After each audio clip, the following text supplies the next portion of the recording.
Hello friends, मैं हूं प्रतिभा। आज मैं आपको बताने जा रही हूं यूपी टीजीटी पीजीटी वैकेंसीज के बारे में जो 2022 में गवर्नमेंट ने निकाली थी, नोटिफिकेशन दिया था और आप लोगों ने फॉर्म भी फिल किए थे। लेकिन अभी तक उसके बारे में कोई ऐसा ऑफिशियल अनाउंसमेंट अभी देखने को नहीं मिला है कि कब ये एग्जाम होगा। तो फिर भी आप लोग एग्जाम की प्रेपरेशन करते रहिएगा, कर भी रहे हैं आप। और क्योंकि नियर अबाउट 1 ईयर होने वाला है इस वैकेंसीज को निकले हुए, तो आपको क्या करना है कि आपको बहुत अच्छे से अपनी तैयारी को करना है, बिल्कुल भी बीच में गैप नहीं लेना है, क्योंकि ये कभी भी आ सकती है। और अगर आपने यहाँ पे स्किप लिया अपनी प्रिपरेशन में, तो मे बी कि आप यहाँ पर एक गोल्डन चांस जो आपको मिला हुआ है वो आप चूक जाए। तो ऐसा आपको नहीं करना है फ्रेंड्स। अब देखिए, यहाँ पे मैंने आपके लिए देखिए UP TGT PGT syllabus 2022 English का लिया है, पीजीटी इंग्लिश सेक्शन 1 लैंग्वेज। तो यहाँ पे मैंने लैंग्वेज और लिटरेचर दोनों के ही बारे में आपको बताया है कि सही तैयारी आपको कैसे करनी है, आपको इसका स्ट्रेटेजी कैसे बनानी है तैयारी के लिए।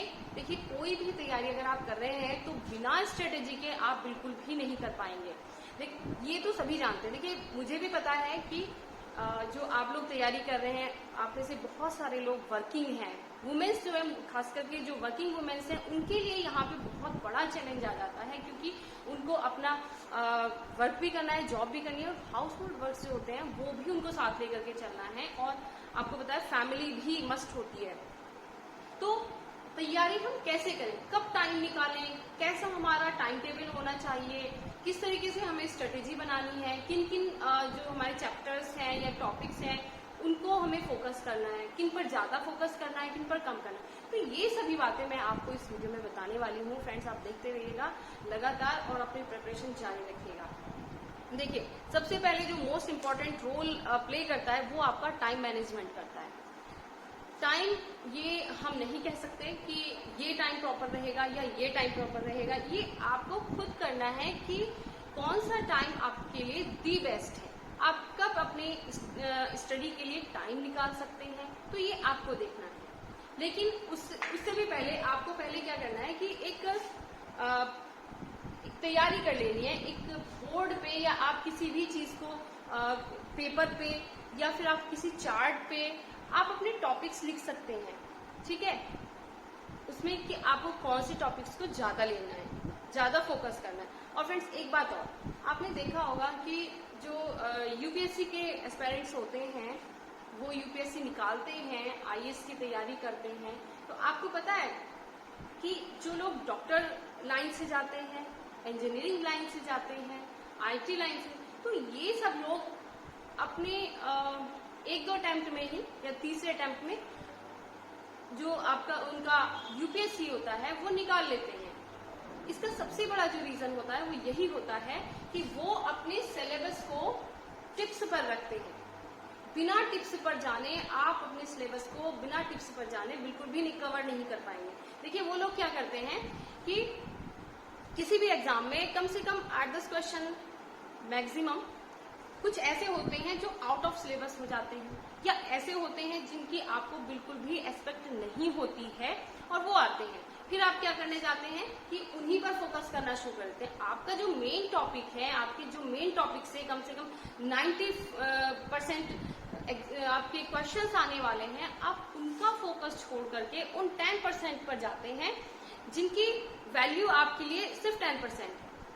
तो आप अपने 90% जो क्वेश्चंस हैं आप उन पर से अपना फोकस क्यों हटा रहे हैं? तो यही पे एक बड़ा डिफरेंस पैदा हो जाता है कि जो यूपीएससी के एस्पायरेंट्स होते हैं वो क्या करते हैं कि उन 8-10 क्वेश्चंस को छोड़ देते हैं, उनको लीव कर देते हैं कि उन पर अपना टाइम फोकस नहीं करना है, बल्कि हमारे जो मेन टॉपिक्स हैं, जहां से मेन क्वेश्चंस पूछे जाने हैं, उन पर ज्यादा फोकस करना है, ठीक है। तो आपका सिलेक्शन जो होगा वो पक्का हो जाएगा, आपकी सीट कंफर्म हो जाएगी।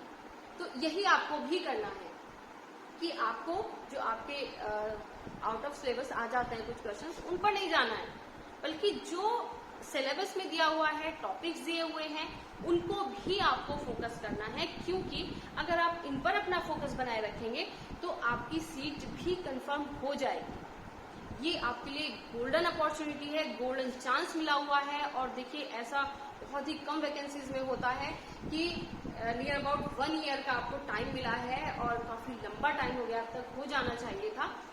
लेकिन एक तरह से जो लोग वर्किंग हैं या जिनका अभी तक तैयारी ठीक से नहीं हुई है, उनके लिए तो एक तरह से मैं कहूँ कि बल्ले बल्ले है, क्योंकि उनको इतना टाइम मिल चुका है कि वो अपने सारे टॉपिक को रिवाइज कर सकते हैं, बहुत अच्छे से प्रिपेयर कर सकते हैं। तो सबसे पहले आज हम बात करते हैं कि आपका सिलेबस क्या होने वाला है। मैं इसके बारे में आपको बता देती हूँ। टेलीग्राम पर भी हम ग्रुप बनाएंगे जिसमें आपको रिवीजन कराया जाएगा उन टॉपिक्स का जो आपके सिलेबस में है, और डीप से डीप नॉलेज, क्योंकि आपके टीजीटी का जो लेवल होता है वो आपका काफी हाई लेवल होता है, आपको सारा कुछ उसमें सम अप करना होता है। ठीक है, तो सबसे पहले बात करते हैं पीजीटी इंग्लिश की। सेक्शन 1 ये 2 सेक्शन में होता है डिवाइड।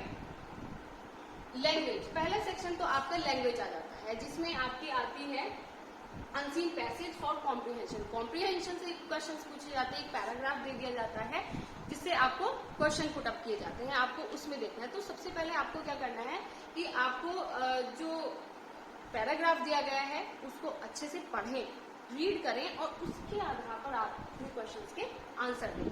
दूसरा है यूजेस टेंसेस, टेंस का यूज करना आना चाहिए आपको। स्पेलिंग, पंक्चुएशन, नरेशन, नरेशन में आ जाती है आपके डायरेक्ट इंडायरेक्ट। वोकेबुलरी यानी आपके पास वर्ड्स का एक भंडार होना चाहिए, इतने सारे वर्ड्स आपके पास होने चाहिए, को पता होना चाहिए, जिससे आप वहाँ पे जो 4 ऑप्शंस दिए गए हैं उनमें आप थोड़े से गड़बड़ कर जाते हैं कि ये भी हो सकता है, ये भी हो सकता है, तो मिसगाइडेड होते हैं थोड़े से। आपको उनमें क्लैरिटी लानी है अपनी तैयारी में। एंड इडियम्स एंड फ्रेजेस, ये भी आना है। तो ये ग्रामर का पोर्शन आपका आ जाता है यहाँ पे। दूसरा आ जाता है आपका सेक्शन 2 लिटरेचर। तो लिटरेचर की बात करते हैं हम। पहला तो है form of literature and figures of speech. Literature का फॉर्म क्या है, ये कहाँ से आया है, कहाँ से जनरेट हुआ है, ये सभी आपको देखना है। दूसरा figures of speech, figures of speech भी आती है, कौन कौन सी फिगर्स ऑफ स्पीच हैं उनको आपको देखना है कि हमारी जो लैंग्वेज है या हमारा जो लिटरेचर है उसमें फिगर्स ऑफ स्पीच कहाँ कहाँ है, कौन सी आई है, किन सेंटेंस में, शब्दों में फिगर्स ऑफ स्पीच आती है। ठीक है। दूसरा है अथर्स एंड वर्क्स।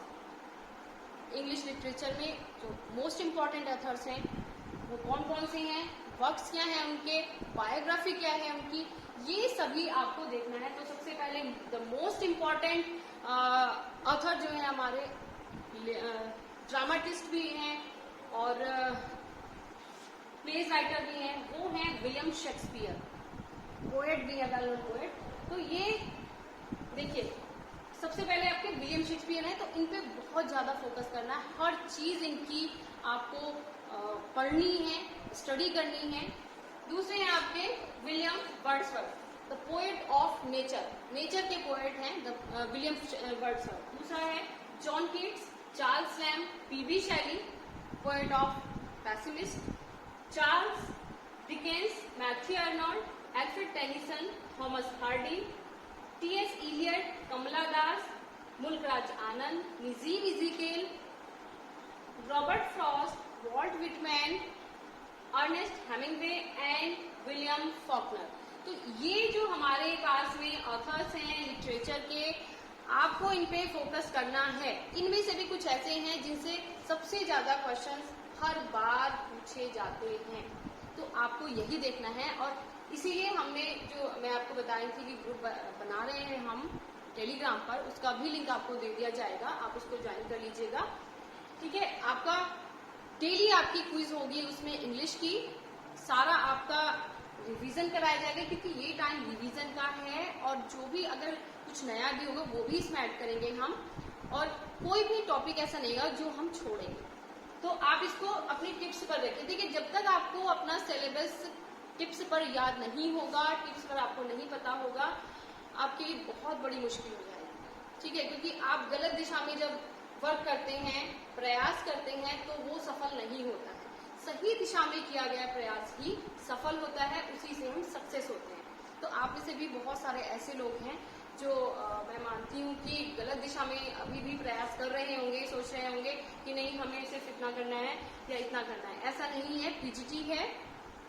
और मैं बात करूं अगर टीजीटी की, तो टीजीटी का भी इसी में से हमारा कवर अप हो जाएगा, क्योंकि जो ग्रामर पोर्शन है उसमें क्या है, यहाँ पे पंक्चुएशन है, तो पंक्चुएशन उसी में भी आनी है, और पार्ट्स ऑफ स्पीच और ऐड हो जाएगी इसमें, और प्रीपोजिशन ऐड हो जाएंगी, यहाँ पे ट्रांसफॉर्मेशन एंड एग्रीमेंट आ जाएगा। ठीक है, तो ये टीजीटी के लिए ग्रामर का पोर्शन आ जाएगा। Unseen passage for comprehension TGT में भी आना है।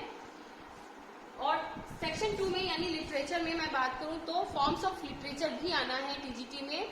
दूसरा ऑथर्स एंड देयर वर्क्स, जिसमें आएंगे आपके जॉन विलियम शेक्सपियर आएंगे, जॉन कीट्स आएंगे, वर्ड्सवर्थ और जॉन ग्रासवर्थ, ये आपके आने हैं। और भी जो होंगे हम इसमें कवर कर लेंगे। तो फ्रेंड्स आप बने रहिएगा हमारे साथ में और तैयारी अच्छे से करते रहिएगा। जो भी चीजें होंगी, जो भी आने वाली इंफॉर्मेशन होगी वो आपको दे दी जाएगी। और एक और वैकेंसी निकली हुई है EMRS की, एकलव्य स्कूल्स की, उसके लिए भी फ्रेंड्स आप ट्राई करिएगा, उसमें भी ये सब आना है। तो इंग्लिश का जो है टोटल, ये तो कहीं भी किसी भी अगर आप कोई वैकेंसी देते हैं पीजीटी लेवल की या टीजीटी लेवल की, तो उसमें ये सब आना ही आना है।